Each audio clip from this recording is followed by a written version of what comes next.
Okay, all these games f***ing suck, but I want to see which one sucks the best. Wow. Welcome back, everybody. My name is Trip, and today I want to talk about hype trains and some of my favorite train wrecks over the past 10 years. I mean, how many times are we going to get our hopes up for broken or unfinished games? It seems like it happens at least once a year at this point, but it wasn't always like this. When researching this video, I realized that most of these fails were from the last decade. The 2000s were a straight up golden age for gaming, but we're not here to talk about that. We're here to make a tier list of the worst launches in gaming history. I will be ranking these games by how bad they were and also how enjoyable they were to watch fail. I think you guys get it. Let's just get started. Alright, so we're going to start off with an easy one that I'm sure everybody expected to be on the list, Fallout 76. Honestly, not much more needs to be said about this game at this point. It was more of a swarm of bugs barreling at you than an actual game, but that's what happens when you slap multiplayer on Todd Howard's zombie Frankenstein Gamebryo engine. And once you couple the bugs with the bad design decisions, like not having NPCs, the carry weight limitations, and who can forget the icing on the turd,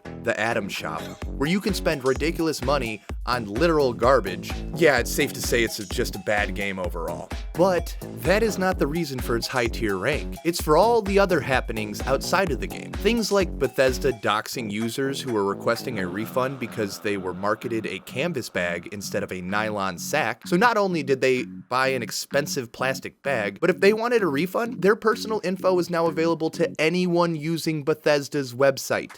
The threads weren't locked, leaving any user free to go in and edit them as they please, leaving everybody's credit card information and addresses out for the world to see. Or the $80 Nuka-Cola rum that ended up being a big marketing lie as well. I guess it also tasted horrible. Also, some PC users had their systems brick entirely. I'm sure they were sorry about that. Sorry. These shenanigans were amusing to me because I didn't buy any special editions. Although it was tough to watch one of my favorite developers fall from grace, and it kinda made me die a little inside, I'd say overall it was a very entertaining experience for me. S-tier failure for sure. Next up we have Aliens Colonial Marines, and this one is one of my favorites because of how the developers messed everything up. This game was supposed to be a first-person shooter based off the Aliens franchise, but it had more bugs than aliens. And when you were fighting aliens, sometimes they wouldn't fight back, and instead just meander around strangely. This is because the developers made a typo in the game's config file. You know, the file that configures the entire game. How they missed that is insane. People were also pissed that you spend most of the game fighting some guy's private army or whatever. I don't know, the story also sucked too, that's why I didn't know who I was fighting most of the time. Also, this game spawned a lawsuit in which two gamers tried to sue them for false advertising. But since there wasn't too much hype around it, and they weren't really promising anything groundbreaking, nobody really lost their minds when it flopped. I'll give them a C tier up. SimCity is a classic city building simulator, and I'm sure most of us remember these games fondly because they were very good back then. You see, Maxis is like a high school jock that became Uncle Rico. I used to be able to make good games. They didn't age very well, and they made a phone game. Literally, I used to love SimCity. SimCity 4 was the f***ing tits. It was sick. But now SimCity in 2013 requires internet, and they only give me some small little square to build a city to where I feel like some idiot child clicking around in a sandbox. Even the marketing doesn't hide what they were going for. Everything about it was dumb. One of my favorite glitches from this game is the school bus glitch. This would cause a school bus to get stuck at an intersection. Later on down the line, this would cause your entire city's education level to drop, and if you had a nuclear power plant there, there'd be no intelligent workers to work it, meaning it would melt down and ruin your entire city, all because one school bus got stuck at a red light 14 years ago. Look, if you want an actual city builder, get Cities Skylines. That game's awesome. EA. But since I didn't expect much from this game in the first place, I give it a D tier disappointment. Anthem was a first-person shooter released by EA in 2019. I never believed in this title, and neither did Forbes. It always hit me as a soulless ripoff of actual quality games like Destiny or Overwatch, and it seemed like EA was just cashing in on trends and trying to get into the competitive shooter scene instead of making an actual quality game. But I did expect it to be done well at least. You know, since EA has more money than God at this point, it wasn't. The game released with no content, no lore, and really no reason to buy. This is the second time I have to say this, but God, EA. C-class screw up. The Duke Nukem franchise has been around since 1991 and has had some great titles. Playing Duke Nukem Forever, you would believe that it's been in development since 1997 because it looked and felt like a PlayStation 2 game. The problem was, it was released in 2011, after major dev issues over 14 years. So what's funny about this is the publisher actually sued the developer for beating off instead of producing the game, and had to switch devs halfway through. All would be forgiven if the game was good, but it wasn't. The story was short and bland. I'm sure feminists would love the edgy comedy, and for some reason they thought good content would be a cutscene of you sticking your in a glory hole. Oh yeah. When doing research, I saw that the trailer actually bragged about how it was going to be a good game, and that kind of pissed me off. It's sad to think that so many people waited over a decade for this dog shit, and because they didn't just kill a game, they killed a whole series. They get an A+ A tier fail. The game did have an ego bar though, so that's pretty cool. Final Fantasy XIV came out in 2010 and was supposed to be an MMORPG, but I guess it f***ing sucked.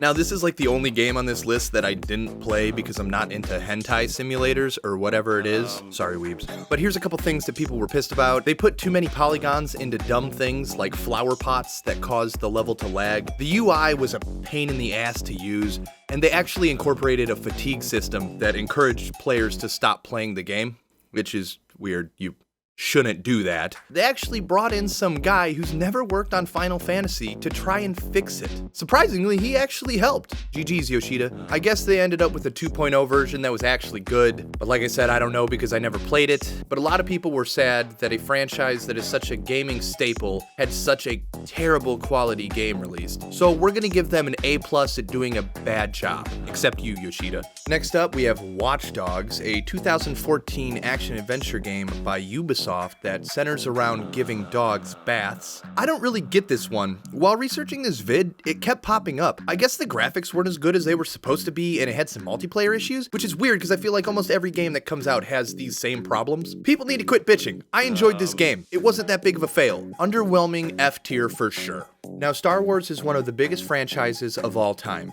and EA knew this when launching the multiplayer-based shooter in 2017. The only cool part about this game is the Jedi battles. Everything else kinda sucked. However, EA did add in a really cool feature with loot boxes in which rich players could simply buy better guns and characters than players who weren't putting actual money into the game. This caused quite the backlash.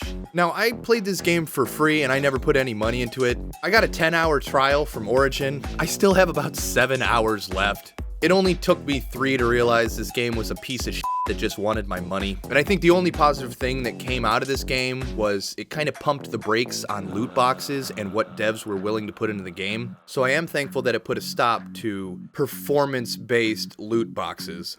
But still, this game. B tier failure. Good job, boys. Another classic train wreck of a launch was No Man's Sky. I bought the game on Steam under the impression I could return it if I didn't like it within the first 2 hours, but I enjoyed the first 2 hours a lot, so I decided to keep it and not return it. Yeah, that was a f***ing mistake, because I immediately realized that after you've played the first hour or two, you've pretty much done everything you can in the game. I don't really remember much from the story because it was so boring, but I do remember getting to the center of the galaxy and then they just spit me back out somewhere else random.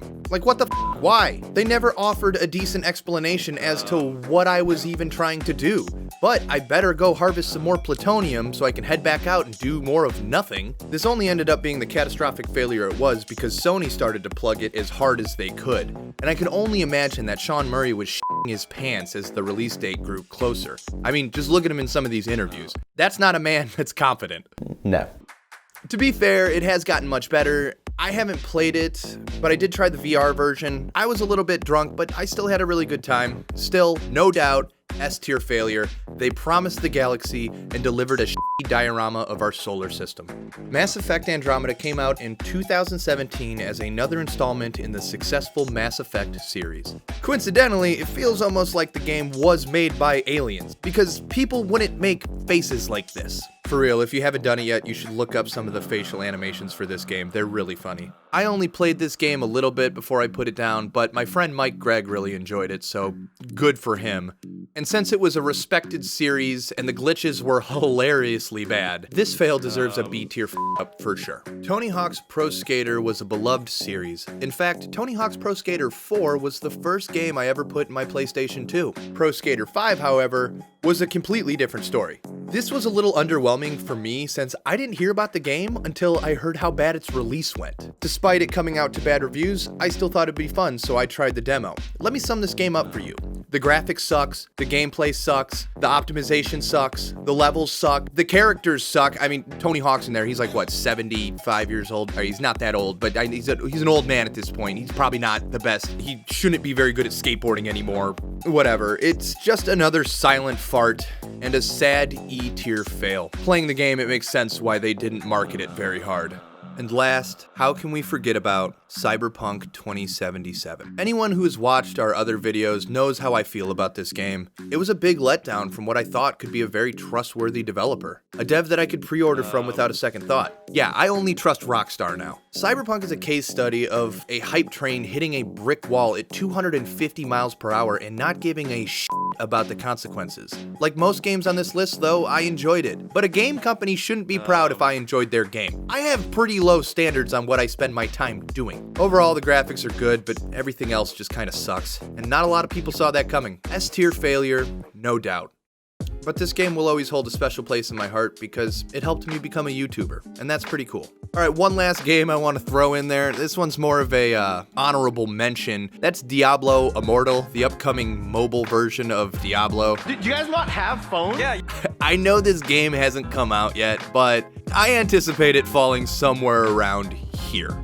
So that's the video, guys. If you're still here, you owe it to yourself to subscribe because we're going to keep putting out similar content. I'm excited for the future. But anyways, I won't waste any more of your time. Thanks for watching.